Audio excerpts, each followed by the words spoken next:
Mister दर्शन नायर, आपने अपना promise तोड़कर अच्छा नहीं किया। रेवती? हाँ रेवती, अभी आपको अपना गलती सुधारना पड़ेगा।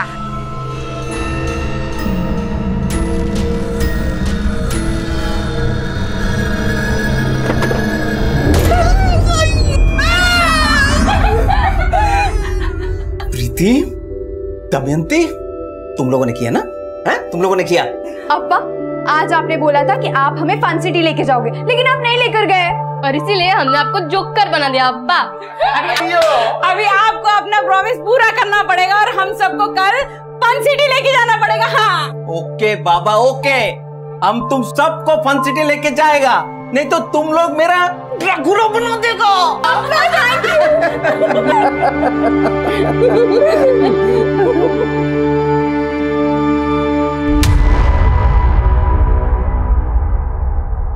नमस्कार, मैं अभिमन्यु जिंदल क्राइम पेट्रोल दस्तक में आप सभी का स्वागत करता हूं। आज जो केस मैं आप लोगों के सामने रखने जा रहा हूं, ये एक ऐसा केस है जो आप सबके लिए देखना बहुत जरूरी है, क्योंकि ये केस सिर्फ एक परिवार तक सीमित नहीं था। इस केस के खुलासे, क्राइम का मोडस ऑपरेंडी ऐसा है जिसमें कोई भी आम आदमी इसका शिकार बन सकता है। आज जब आप ये एपिसोड देख रहे हैं, हो सकता है इस दौरान भी कोई मासूम इस तरह के अपराध का शिकार बन रहा हो। ये केस तब का है जब मैं कर्नाटक के कोमाची इलाके में पोस्टेड था। कोमाची एक शांत सा कस्बा था, लेकिन तब हमें यह मालूम नहीं था कि उस कस्बे की शांति के पीछे कई जुर्म अपने पांव पसार रहे थे, और उसी दौरान हम लोग सुरक्षा को लेकर कई जरूरी कदम भी उठा रहे थे। अभी जो मैंने आपसे और मुझे लाइव देखने वालों से कहा, उसे लेकर आपके माता पिता, गार्जियंस, आपके टीचर्स ने कई बार आपसे बातें की होंगी कि आजकल के माहौल में किस तरह से आप लोगों को अपनी सुरक्षा को लेकर सजग और सतर्क रहना है। और अब मैं आपको एक ऐसे वुमेन्स स्पेशल हेल्पलाइन नंबर के बारे में बताने जा रहा हूं, जिस पर आप 24 घंटे में कभी भी पुलिस को फोन करके अपनी परेशानी शेयर कर सकते हैं। और ये नंबर है 1800। ये एक टोल फ्री नंबर है जो आज 16 जुलाई 2017 ठीक 11 बजे से एक्टिव हो चुका है।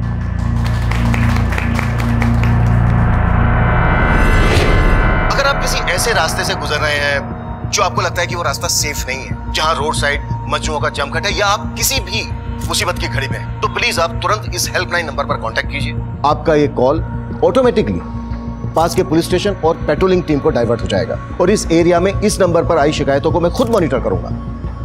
मैं आप सभी को यह विश्वास दिलाना चाहता हूं कि जल्द से जल्द आप लोगों की सहायता की जाएगी, आपकी परेशानी दूर की जाएगी। अब मैं अपनी टीम के साथ इस नंबर का आपको डेमो देने जा रहा हूं। मान लो हमारी टीम की सदस्य उमा एक विक्टिम है, इस वक्त किसी मुसीबत में है, और वो इस टोल फ्री नंबर पर कॉल करते हैं। उमा?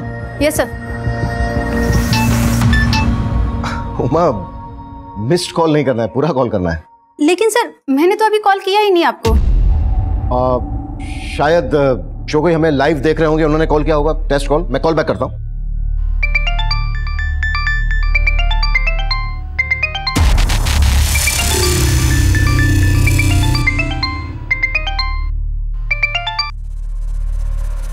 हेलो हेलो, मैं एसपी अभिमन्यु जिंदल बोल रहा हूं। क्या आप किसी परेशानी में हैं? फोन कट हो गया है, मैं दोबारा करता हूं।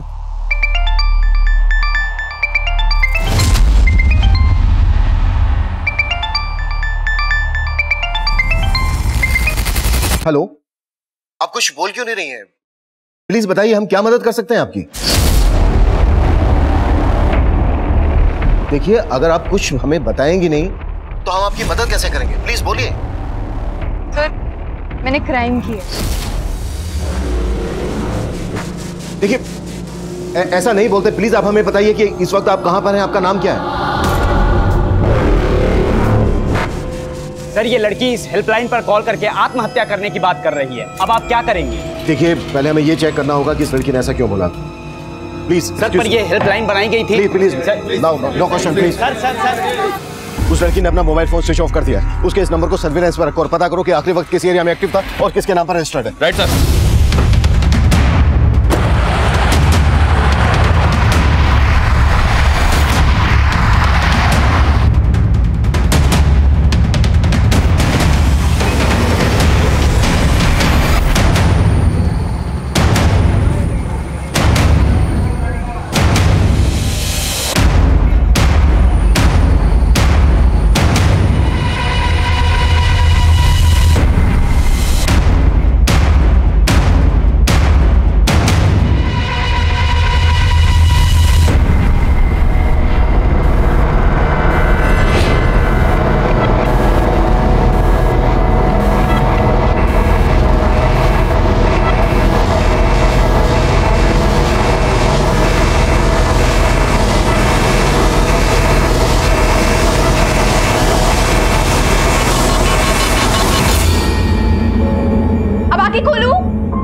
जल्दी खोल दो। ठीक है।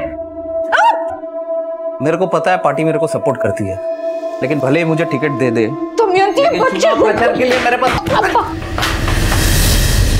प्रीति क्या किया? कर दिया ना नुकसान। अम्मा क्यों मारा इसको? हमेशा मस्ती मस्ती मस्ती, बस पक्की मस्ती करना है खाली। अम्मा बच्ची है वो, चलता है ये सब।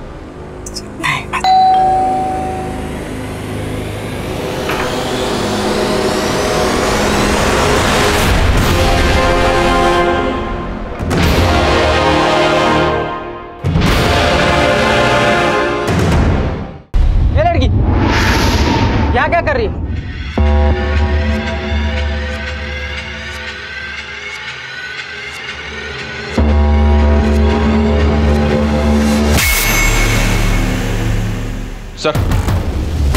सर उस लड़की ने जिस नंबर से कॉल किया था वो किसी मोहनलाल के नाम पे रजिस्टर्ड है, सैनिक विहार के एड्रेस पे।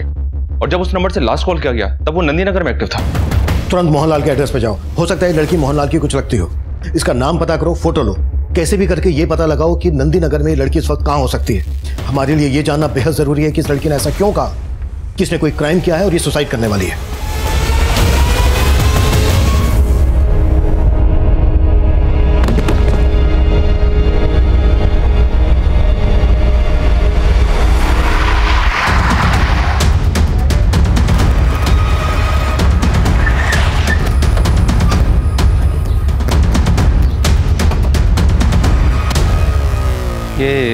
ये मोहनलाल का घर है? हाँ सर यही है।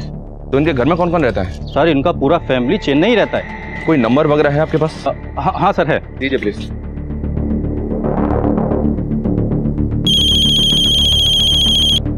हेलो जी। आप मोहनलाल बोल रहे हैं? हाँ जी। देखिए मैं कोमाची पुलिस स्टेशन से सब इंस्पेक्टर मनीष बोल रहा हूँ। अभी अभी एक लड़की ने आपके दूसरे नंबर से हमें कॉल किया था। मेरे नंबर से? 4440614006। नहीं, मेरे पास ऐसा कोई नंबर नहीं है जी। ये नंबर आपके सैनिक विहार पते पे रजिस्टर्ड है। 4 महीने पहले नंबर लिया था आपने। मेरे कुछ समझ में नहीं आ रहा है। हाँ 6 महीने पहले मैं उधर गया था सर जी। एक रिश्तेदार का मैरिज अटेंड करने गया था। उधर मैंने एक दुकान से मोबाइल सिम खरीदा था सर। वो दुकानदार मेरे डॉक्यूमेंट से मिसयूज तो नहीं कर लिया? तो क्या आप हमें बता सकते हैं यहाँ से आपने किस दुकान से सिम लिया था?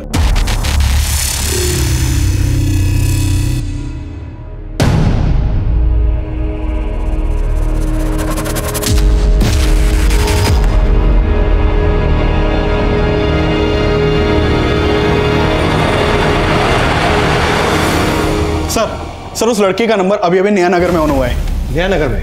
अभिषेक, पहले इस लड़की का फोन एक्टिव था नंदी नगर में और अब नया नगर में। नंदी नगर से नया नगर 10 किलोमीटर दूर है। बड़े लड़की ट्रेवल कर रही है। सर लड़की जो नंबर यूज करी है वो किसी मोहनलाल के नाम पे है। ऐसे में हमें कैसे पता चलेगा लड़की है कौन? हमारे पास ना इसकी फोटो है ना कोई पहचान। हमें इसके बारे में कुछ मालूम ही नहीं है। Video call.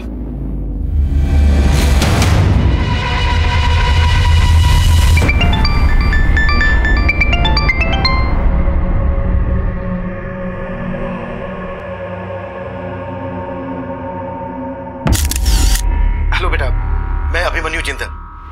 पहले आपकी मेरे से ही बात हुई थी। देखो बेटा, मैं समझ सकता हूँ आप किसी वजह से गिल्ट में हो। देखो बेटा, आप अभी बहुत छोटे हो सकता है आपसे कोई भूल हुई हो, लेकिन ऐसी कोई भूल नहीं है जो सुधारी ना जा सके। आप हमें खुल के बताइए, आपको क्या हेल्प चाहिए हमारी? नाम क्या है बेटा आपका? आपके पेरेंट्स कौन है? आप कहाँ रहती हैं? हम आपकी मदद जरूर करेंगे।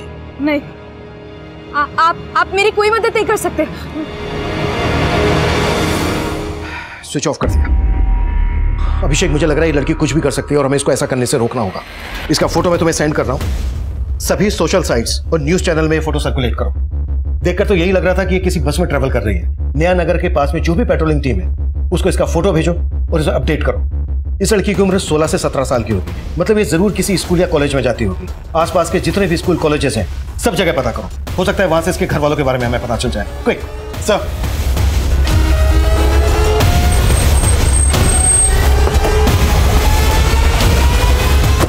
सर, इतने टाइम पहले किसने कौन से नंबर का सिम खरीदा ये मुझे कैसे पता होगा सर? और इस मोहनलाल को तो मैं ठीक से जानता तक नहीं।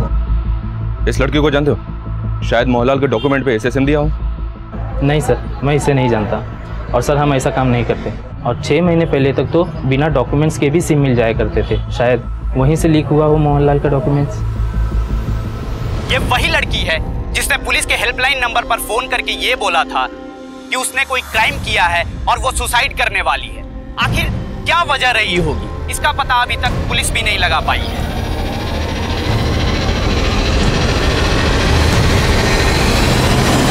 हम एक सिंगल मिनट वेस्ट नहीं कर सकते, तुरंत पता करो। मूव। Yes sir. अभिषेक, नया नगर पोस्ट की क्या अपडेट है? सर वहाँ चेकिंग चालू है। हाँ मनीष। सर मैंने मोहनलाल के पड़ोसियों और उस दुकान वाले से इंक्वायरी की। लगता नहीं मोहनलाल उस लड़की को जानता होगा। पर हमें यह पता तो करना होगा कि जो लड़की ये बोल रही है कि उसने कोई क्राइम किया है, आखिर उसके पास मोहनलाल नाम के किसी आदमी का सिम कार्ड पहुंचा कैसे? और ये पता करने के साथ साथ हमें उस लड़की तक पहुंचने के लिए भी फोकस करना है और ये भी जानना है कि आखिर उसके दिमाग में चल क्या रहा है। मनीष, अभिषेक, वो लड़की नंदी नगर में थी। नंदी नगर से उसने नया नगर की तरफ मूव किया। हो सकता है वो नया नगर से होते हुए विजयनगर की तरफ जा रही हो, या फिर विजयनगर पहुंचने से पहले ही आधे रास्ते से वो तिलक नगर होते हुए, नालगोंडा होते हुए नगरेला की तरफ जा रही हो।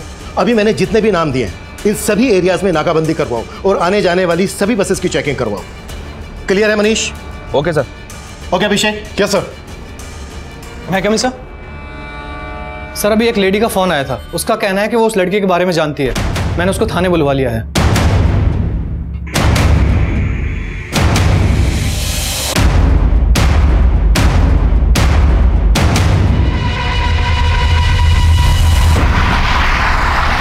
वो लड़की शायद इस वक्त नया नगर में एक बस में ट्रेवल कर रही है। इस रूट की सारी बसेस अच्छी तरह से चेक करो।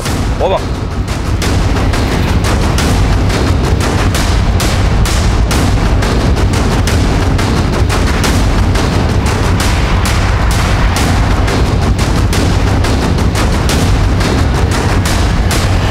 उस लड़की का नाम प्रीति है और वो हमारे स्कूल में पढ़ती है। उस स्कूल की मैं प्रिंसिपल हूँ। प्रीति? और ये प्रीति रहती कहाँ है? स्कूल के डेटाबेस से मैंने ये एड्रेस निकाला है। उसकी माँ का नाम रेवती नायर है और वो विडो है। प्रीति के फादर नहीं है? जी सर। अभिषेक, मनीष को ये एड्रेस सेंड करो और उसे कहो कि प्रीति की फैमिली से तुरंत जाके मिले। सर।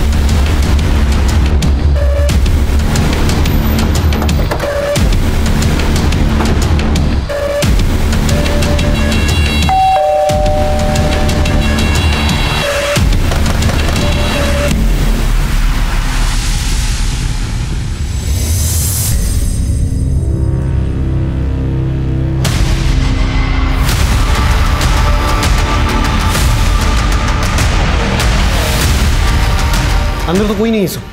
किसी पड़ोसी को बुलाओ तुरंत। जी सर। ये तो रेवती है, प्रीति की माँ। प्रीति की माँ रेवती? यहाँ प्रीति और इनके अलावा और कौन कौन रहता है? रेवती के चाचा का घर है ये। पति की मौत के बाद रेवती अपने 2 बेटियों के साथ यहीं रहती हैं, प्रीति और दमयंती। इसके अलावा इनके चाचा के बहू बेटे और 2 पोते भी रहते थे। तो बाकी फैमिली कहाँ है? सर वो शादी में गए थे, मैंने देखा था।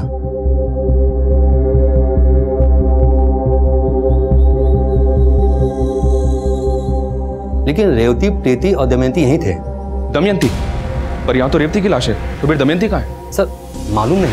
आपने आप में से किसी ने भी यहाँ किसी को आते जाते देखा? किसी तरह के झगड़े की कोई आवाज सुनी? आपने भी नहीं सुनी? नहीं सर, मैंने भी नहीं सुना। व्हाट? प्रीति की मदर का मर्डर? और सर चौंकाने वाली बात तो यह है कि प्रीति की छोटी बहन दमयंती भी गायब है। प्रीति की छोटी बहन दमयंती? जी हाँ सर, मैंने पड़ोसियों से प्रीति के नाना का नंबर लेकर उनसे बात भी की, पर उन्हें भी इस बारे में कुछ पता नहीं है। अगर उन्हें कुछ मालूम नहीं है तो फिर ये चक्कर क्या है? मेरी जब आखिरी बार प्रीति से बात हुई थी वीडियो कॉल पर, तब उसे देखकर ऐसा ही लगा था कि वो अकेली है। ऐसे लगा नहीं कि उसके साथ उसकी छोटी बहन दमयंती भी होगी। सर प्रीति बोल रही थी कि उसने कोई क्राइम किया है, कहीं ऐसा तो नहीं? जिस क्राइम की प्रीति बात कर रही थी वो उसकी माँ का मर्डर तो नहीं? हो सकता है प्रीति ने ही अपनी माँ को मार दिया। अगर ऐसा है तो इट्स रियली वेरी सीरियस। और सबसे बड़ा सवाल, प्रीति आत्महत्या करने की बात कर रही थी तो उसकी छोटी बहन दमयंती कहाँ है? हमें इन सब की वजहों का पता लगाना होगा।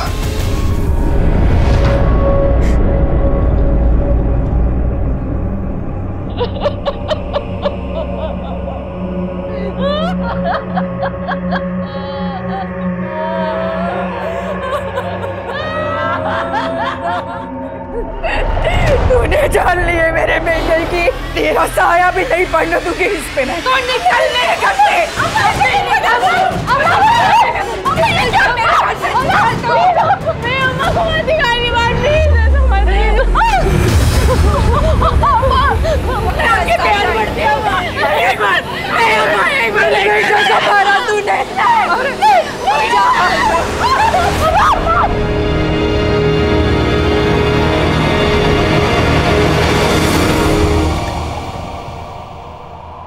चलो आ जाओ, जिसको जो नाश्ता पानी करना है कर लो, आ जाओ।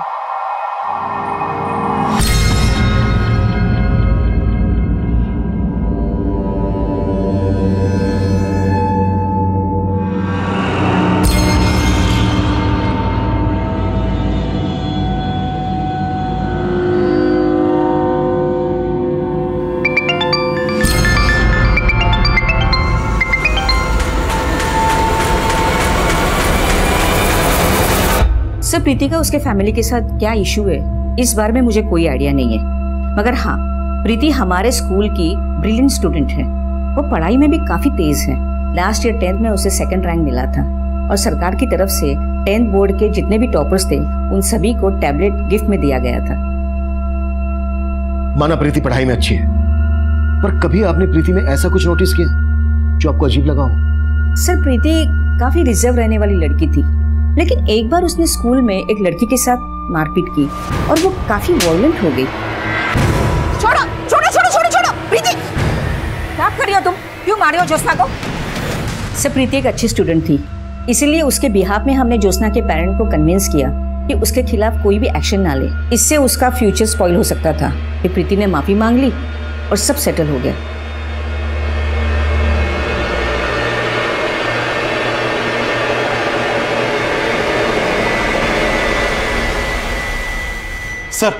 सर प्रीति का नंबर फिर से तिलक नगर में ऑन हुआ है।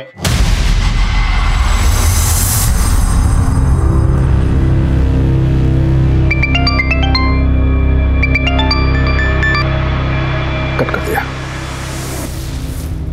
प्रीति, हमें मालूम चल गया है तुमने क्या किया है। तुम डरो मत, हमारे पास आओ, हम तुम्हारी मदद करना चाहते हैं।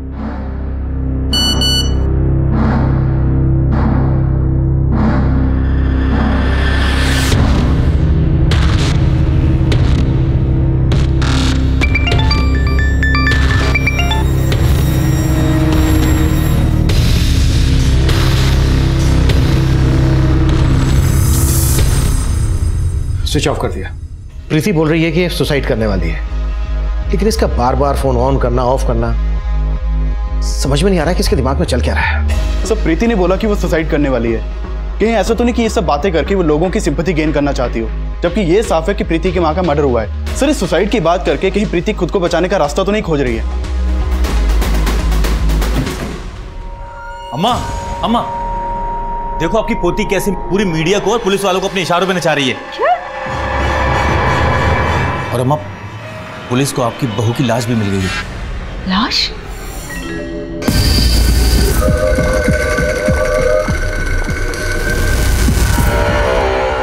सर, रेवती के पति की मौत करीब 1.5-2 साल पहले हो गई थी। प्रीति का उसकी माँ से किसी तरह का कोई झगड़ा? आए दिन का झगड़ा, क्योंकि ये प्रीति के सगे नाना थोड़ी थे, इसीलिए मामा मामी इन लोगों को अपना बोझ समझते थे। प्रीति के नाना सगे नहीं है मतलब? रेवती के माँ बाप तो काफी पहले ही गुजर गए थे और पति की मौत के बाद ससुराल वालों ने भी घर से बाहर निकाल दिया। और सर, प्रीति के मामा मामी के बच्चों के साथ जब भी प्रीति का झगड़ा होता था, प्रीति की माँ बेचारी प्रीति को ही गलत ठहराती थी। विशाल, तूने मेरी बुक फाड़ दी। खबरदार, आज के बाद जो मेरी बुक फाड़ी। क्या चल रहा है यहाँ? मम्मी, प्रीति दीदी ने मुझे मारा। मैंने कितनी बार बोला तुम दोनों को इस लड़की से दूर रहा करो। क्या हो रहा है ये सब? आपकी नवासी ने मेरे बेटे को मारा। नाना, इन लोगों ने मेरी बुक फाड़ दी। फाड़ दी तो क्या हुआ? हमारे दिए पैसों से पढ़ती है और हमारे ही बच्चों पे रौब जताती है। देखा रेवती, इस लड़की के तेवर अब बच्चों पे हाथ भी उठाती। ये क्या है प्रीति? हाँ, जिनका दिया खाती है उन्हीं के साथ लड़ती है तू? अम्मा, लेकिन चल चल चल।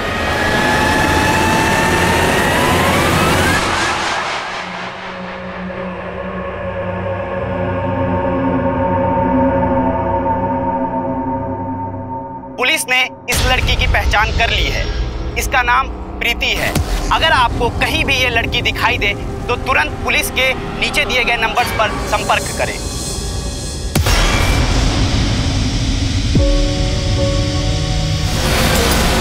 प्रीति के दिमाग में क्या चल रहा है ये पता लगाने के साथ साथ ये पता लगाना भी जरूरी है कि प्रीति अगर हमसे भाग रही है तो उसकी छोटी बहन दमयंती के गायब होने के पीछे क्या चक्कर है। प्रीति का फोन इस बार नया नगर से ट्रेवल करके तिलक नगर में ऑन हुआ है। इसका मतलब यह है कि प्रीति नागरेगा की तरफ ट्रेवलिंग कर रही है। सभी पेट्रोलिंग टीम को अपडेट करो और प्रीति के स्कूलमेट से भी मिलो। उनसे शायद हमें कोई लीड मिल सकती है। प्रीति के सभी दोस्तों को बोलो कि लगातार वो प्रीति को कांटेक्ट करते रहें, और अगर किसी की भी प्रीति से बात होती है तो वो कैसे भी करके प्रीति को वापस बुलाने के लिए कन्विंस करें, कैसे भी करके। सर ये सब देख के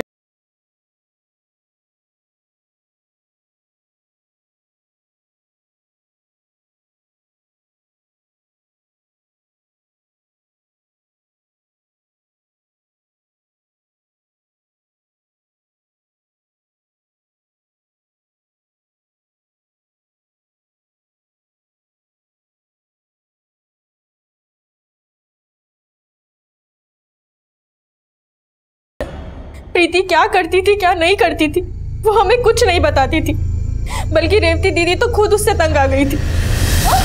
बहुत हाथ उठने लगा है तेरा, क्यों मारा तुमने विशाल को? अम्मा गलती उन लोगों की थी और आप मुझे बोल रही हो। आप माँ हो या दुश्मन? दुनिया लड़की की दुश्मन ना बन जाए इसलिए एक माँ को अपनी बेटी की दुश्मन बनना पड़ता है। तुम जब मेरी तरह दो दो बेटियों की माँ बनोगी ना तब तुम्हें पता चलेगा। हम यहाँ रहते हैं और यहाँ कहीं खाते हैं। रहने दो अम्मा, आपको ना मेरी पड़ी ही नहीं है और मैं यहाँ आजमा के भी देख चुकी हूँ। शायद दादी सही कहती थी, आप मेरी नहीं अप्पा की भी दुश्मन थी। सर प्रीति के तेवर बिल्कुल उसकी दादी के जैसे होते जा रहे थे। तो आप कहना चाहती हैं कि प्रीति वाकई में अपनी माँ का मर्डर करके भाग गई? नहीं सर, ऐसा नहीं हो सकता। जगन्नाथ जी, तो फिर हमें फोन पे वो आत्महत्या करने की बात क्यों बोल रही थी? और ये दमयंती कहाँ है? सर हमें उसका अंदाजा नहीं है सर ये सब देख के मुझे तो रेवती के ससुराल वालों पर शक हो रहा है। कैसा शक? सर रेवती की सास और देवर अच्छे लोग नहीं है। उन्होंने पहले रेवती पर प्रीति के आपा के मर्डर का इल्जाम भी लगाया था। What? प्रीति के आपा का मर्डर? सर वो झूठा इल्जाम था। बाद में ये सब बात साफ हो गई थी कि दामाद जी की मौत हार्ट अटैक की वजह से हुई है।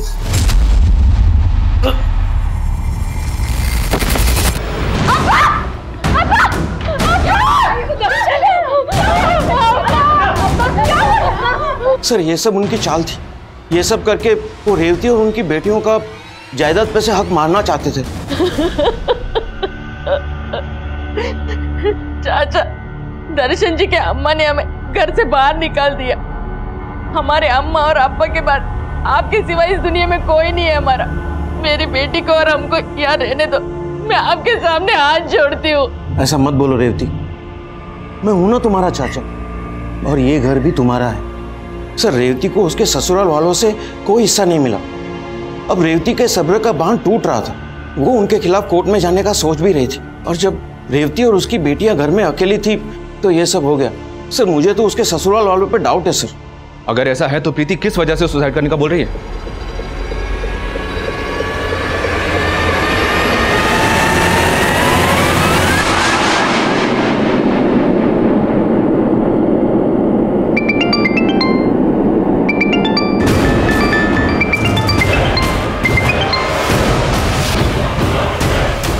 प्रीति अपने फादर के क्लोज होगी।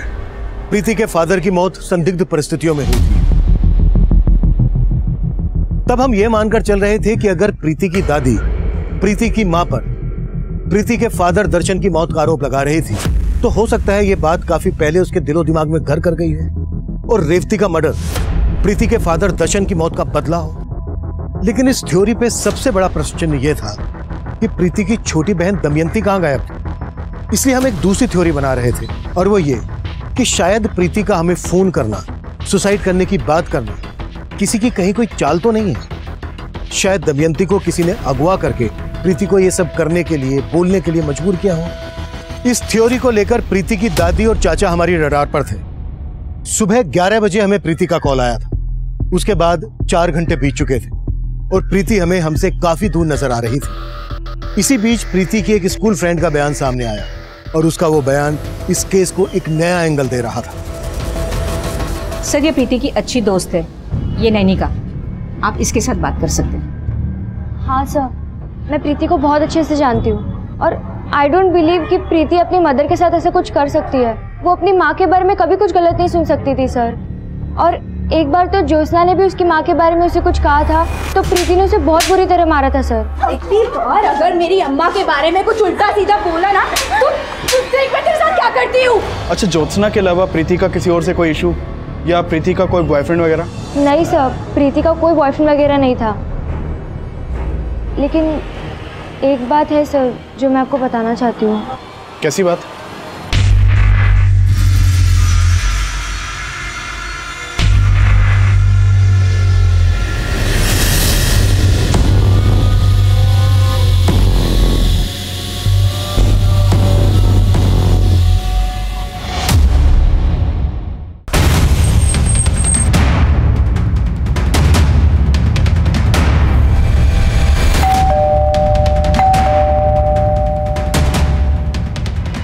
रुक्मणी जी घर पे हैं क्या?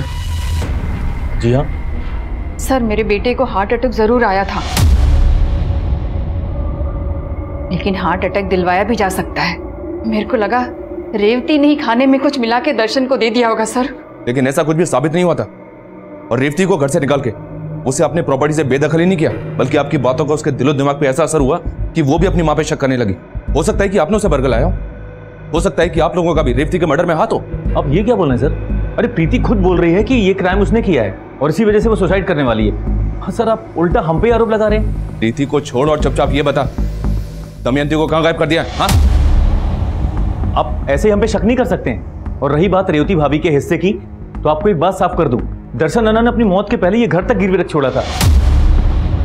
चुनाव लड़ने का शौक था उनको, और एमएलए की टिकट की लालच में सर उन्होंने लाखों रुपए बाहर से उधार लेकर पार्टी को दान दे दिया था। लेकिन सर उसके पहले उनकी मौत हो गई और रेवती भाभी को देने के लिए कुछ नहीं था उनके पास। और दर्शन अन्ना अपना तो क्या सर, मेरे हिस्से तक का पैसा डुबो बैठे हैं। और सर आपको तो पता कि पार्टी वाले किसी का पैसा लेने के बाद वापस तो करते नहीं है। ये एमएलए का टिकट कौन सी पार्टी दे रही थी उन्हें? सुन, प्रीति का बाप मेरी पार्टी का कार्यकर्ता था। मैं किसी भी हाल में फंसना नहीं मांगता है। कुछ भी हो जाए, इस सब का मेरी पार्टी की छवि पर कोई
प्रीति की जिंदगी में एक नहीं कई रहस्य हैं और प्रीति की इस दोस्त नैनिका ने भी ये चौंका देने वाला बयान दिया है। एक बात है सर जो मैं आपको बताना चाहती हूँ। अगर नैनिका के इस बयान में सच्चाई है तो ये इस केस का सबसे चौंका देने वाला एंगल है।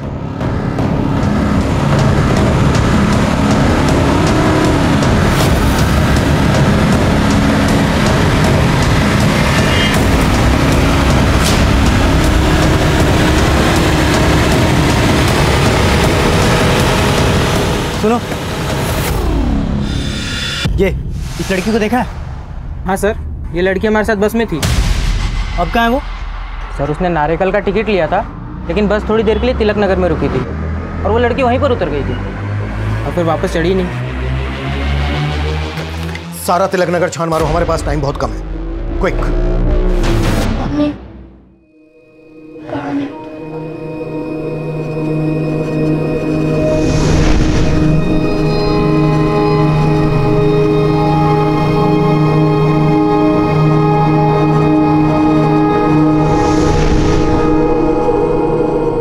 सर ये सरासर झूठ है। भला मैं अपनी नवाजी के साथ ऐसा क्यों करूंगा? लेकिन उसकी दोस्त नैनिका ने तो हमें यही बताया। सब प्रीति ने मुझे खुद बताया था कि उसके नाना उसे काफी टाइम से मोलेस्ट कर रहे हैं। सर वो लड़की झूठ बोल रही है। और आप सच बोल रहे हैं, इस बात की क्या गारंटी है? देखिए जगन्नाथ जी, अभी भी कह रहा हूं, जो सच है वो बोलिए। आपकी बेटी का मर्डर किसने किया? दमयंती और प्रीति कहाँ है, बताइए। सर मैंने ऐसा कुछ नहीं किया जैसा उस लड़की ने आपको बताया है। हाँ सर, आप पप्पा पे ऐसे ही इल्जाम नहीं लगा सकते। सच तो ये है कि रेवती दीदी खुद प्रीति के चरित्र पर शक करती थी। बोल, कौन था वो लड़का? अम्मा बेवजह मुझ पे शक कर रही हो, मैं नहीं जानती उस लड़के को। लेकिन मैं तुमको अच्छी तरह से जानती हूँ। क्या चल रहा है तेरा उस लड़के के साथ, बोलना। कुछ नहीं चल रहा है। आपको मुझ पे ट्रस्ट नहीं है क्या? देख, मुझे घुमाने की कोशिश मत कर तू। मैंने देखा वो लड़का और तुम एक दूसरे को कैसे देख रहे थे। अगर ऐसा ही चलता रहा तो आईपीएस बनने का सपना कैसा पूरा करेगी तू अपने अप्पा का? हाँ, बोलना। सर, आप प्रीति की दोस्त पर भरोसा मत कीजिए। नैनिका ने वही कहा होगा जो प्रीति ने उसे बोला होगा। सर, प्रीति नादानी में आकर हम सबसे बदला लेने के लिए सब कर रही है। भले ही अप्पा ने प्रीति को बचाने के लिए बोला हो कि उसने अपनी माँ को नहीं मारा, लेकिन सर प्रीति ऐसा कर सकती है। और सर, प्रीति को ही पता होगा कि दमयंती कहाँ है। हाँ अभिषेक। सर, मैंने प्रीति के उस नंबर के कॉल रिकॉर्ड चेक किए जो मोहनलाल के नाम पर रजिस्टर्ड है। सर, उस नंबर के कॉल रिकॉर्ड में मोहनलाल के नाम पर रजिस्टर्ड एक दूसरा नंबर भी मिला है। मोहनलाल का दूसरा नंबर? हाँ सर, ये नंबर प्रीति के साथ लगातार ट्रैवल कर रहा था। हो सकता है कि प्रीति के साथ कोई हो जो मोहनलाल के नाम पर रजिस्टर्ड इस नंबर को इस्तेमाल कर रहा हो। मोहनलाल का एक दूसरा नंबर ऑन है अभी? सर, ये नंबर इस वक्त तिलक नगर के ज्ञानेश्वर कॉलोनी में एक्टिव है। इस नंबर को सर्विलेंस पे रखो और ज्ञानेश्वर कॉलोनी की पेट्रोलिंग टीम को अपडेट करो। शायद प्रीति हमें वहीं मिल जाए।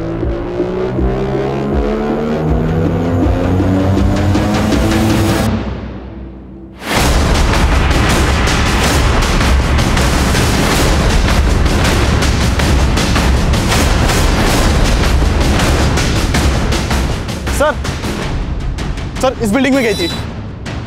विशाल,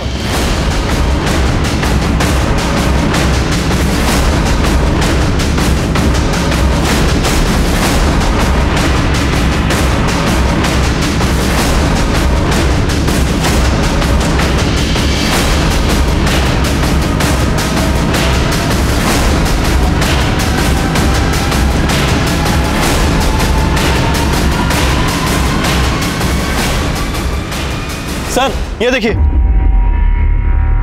सर, ब्रोकन टाइम मिला है, हो सकता है प्रीति का हो। इसको ऑन करने की कोशिश करो। सर। हाँ मनीष। सर, मैंने प्रीति के कजिन मोहन से इंक्वायरी की तो उसने बताया कि प्रीति अपने पास एक दूसरा मोबाइल भी रखती थी और इसके बारे में घर में किसी को कुछ नहीं पता था।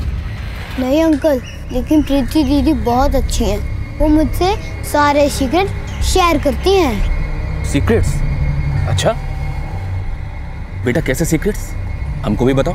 अंकल, प्रीति दीदी के पास एक और फोन है। देखो, मैं अभी तुमसे बात नहीं कर सकती क्योंकि मैं घर पर हूँ। दीदी, मैं बात नहीं। दीदी, आपके पास दो फोन है? ये लो, तुम ना टैब से खेलो, ठीक है? पर तुम प्रॉमिस करो कि ये बात तुम किसी को नहीं बताओगे। ठीक है, नहीं बताऊंगा। जाओ। मोहनलाल के नाम पर रजिस्टर्ड पहला नंबर जो प्रीति यूज कर रही है, उस नंबर के साथ साथ मोहनलाल के नाम पर रजिस्टर्ड दूसरा नंबर भी ट्रेवल कर रहा है। इसका मतलब ये हुआ कि मोहनलाल के नाम पर रजिस्टर्ड दोनों नंबर प्रीति ही यूज कर रही है। लेकिन सर, ये मोहनलाल तो चेन्नई में है, कंफर्म किया मैंने। वही तो, और मोहनलाल के नाम पर रजिस्टर्ड दोनों नंबर यहाँ पर प्रीति यूज कर रही है। कहानी को समझ में नहीं आ रही है। सर टैब प्रीति का ही और इसमें कुछ वीडियोस भी हैं। मनीष, बाद में बात करता हूँ।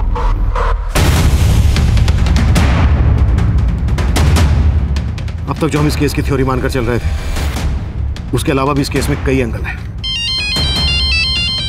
Excuse me sir. Hello. Okay sir, Mohanlal का जो दूसरा नंबर है वो अभी अमरेली में एक्टिव हुआ है। Move, come fast, move. देखो, दमयंती को कुछ मत करो, मैं आ रही हूँ।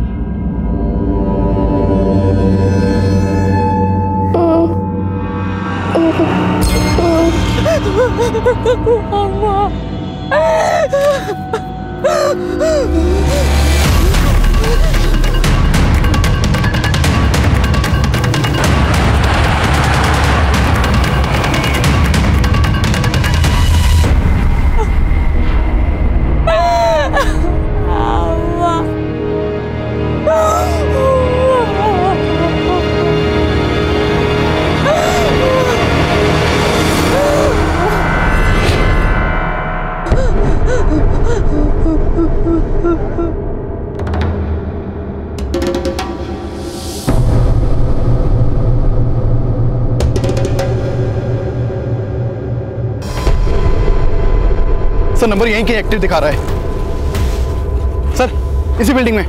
मतलब प्रीति इसी बिल्डिंग में है। हमें सब कुछ बहुत ध्यान से करना होगा ताकि प्रीति अपने आप को कोई नुकसान ना पहुंचा सके। हमारी छोटी सी लापरवाही प्रीति की जान ले सकती है। कमल, एक छोटी टीम के साथ यहाँ पर तैयार रहो। सर। अभिषेक मेरे साथ आओ।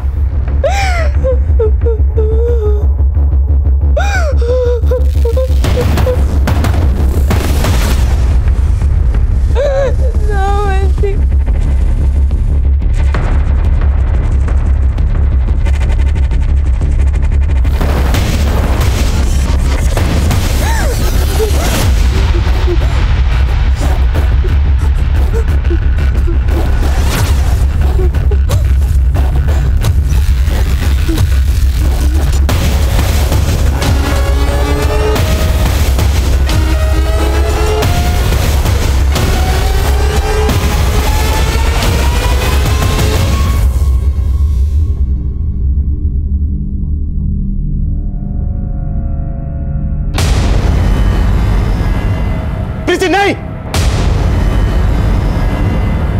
मेरे पास मत आना, वरना मैं कूद जाऊंगी। ओके बेटा, हम आपके पास नहीं आ रहे, लेकिन बेटा ये कदम ठीक नहीं है। देखो, हमें पता चल गया है आपके साथ क्या हुआ है। नहीं सर, आप कुछ नहीं जानते और अब आप मुझे नहीं बचा सकते।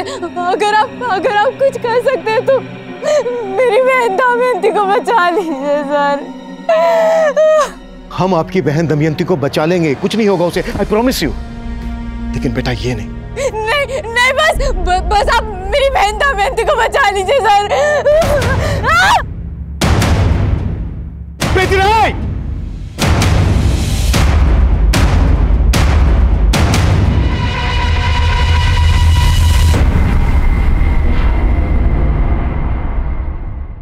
सर मैं झूठ नहीं बोल रही हूँ। बस नैनिका, हमें पता चल गया कि प्रीति के दूसरे नंबर पर तुम लगातार प्रीति के टच में थी।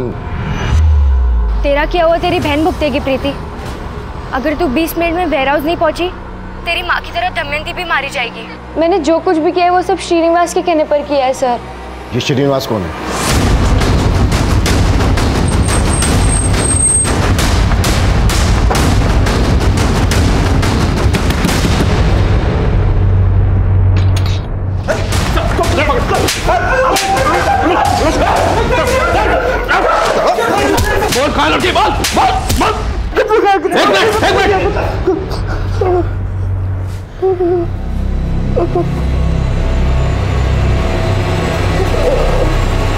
सर लड़कों के पास से नैनिका का भी वैसा ही वीडियो मिला है जैसा वीडियो में प्रीति के टैब में मिला था। मतलब नैनिका सच बोल रही है? सर वो लड़के मुझे भी ब्लैकमेल करते थे, इसलिए मुझे वो सब करना पड़ा जो उन्होंने मुझसे कहा था। और सर सिर्फ इतना ही नहीं, उन लड़कों के मोबाइल, लैपटॉप और पेन ड्राइव्स में नैनिका और प्रीति जैसी कई और भी लड़कियों के फोन वीडियोस हैं। मुझे लग रहा है ये एक बहुत बड़ा नक्सस है। इसके लिए हमें प्रीति का भी बयान लेना होगा। कैसी है वो? प्रीति राय!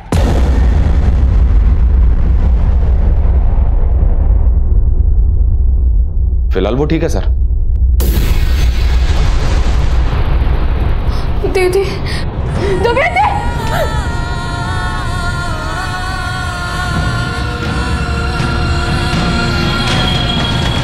जब मैं स्कूल में फर्स्ट आई थी तब मुझे टैब प्राइज में मिला था। तब मुझे उसे यूज तक करना नहीं आता था। नैनिका ने मुझे सिम अरेंज करके दिया और फिर उसने मुझे फ्रेंड्स बुक के बारे में बताया। और फिर एक दिन मुझे श्रीनिवास ने फ्रेंड रिक्वेस्ट भेजी, फिर हम फ्रेंड्स बुक पर चैटिंग करने लगे। प्रीति मुझे अपना सच्चा दोस्त समझने लगी थी और एक दिन मैंने उसे कॉल किया और मिलने के लिए बुलाया। फिर मैं अपने दोस्तों को लेकर उसका रेप किया सर। उन्होंने मेरा रेप भी नहीं किया, बल्कि वीडियो भी बनाया। उन्होंने मुझे धमकी दी थी, अगर मैंने ये बात किसी को बताई तो वो मेरा वीडियो वायरल कर देंगे। उन्होंने मुझे मजबूर कर दिया। आज इनके साथ सोना तेरे को। उनसे डर के मैं रोजाना इसके बदले वो उनसे पैसे लेते। इतना सब कुछ हुआ तुम्हारे साथ, तुमने ये बात अपनी फैमिली को क्यों नहीं बताई? उनको बताने का क्या फायदा था? वो तो पहले से ये छोड़िए मुझे।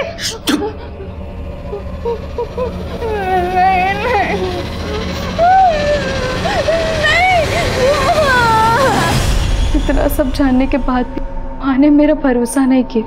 प्रीति, तुमने हमसे ये क्यों कहा कि तुमने कोई क्राइम किया है? मेरा क्राइम यही है कि मैंने उन लड़कों के कहने पर गलत काम किया। तुमने क्राइम नहीं किया, क्राइम तो उन लोगों ने किया है। प्रीति की माँ को तुम लोगों ने मारा था ना? हाँ हाँ हाँ सर, जब हमने देखा कि प्रीति सुसाइड की बात कर रही है तो हम सब डर गए थे। हमें लगा अगर आप उस तक पहुंच गए तो हम सब मर जाएंगे, इसलिए सर हम प्रीति को ब्लैकमेल करने के लिए उसके घर गए। कहाँ है तेरी बेटी? हाँ कहाँ है? मरना चाहती है वो? अयो, इससे पहले तू मरे। पकड़ा उसको। पकड़ा इसे। पकड़ा।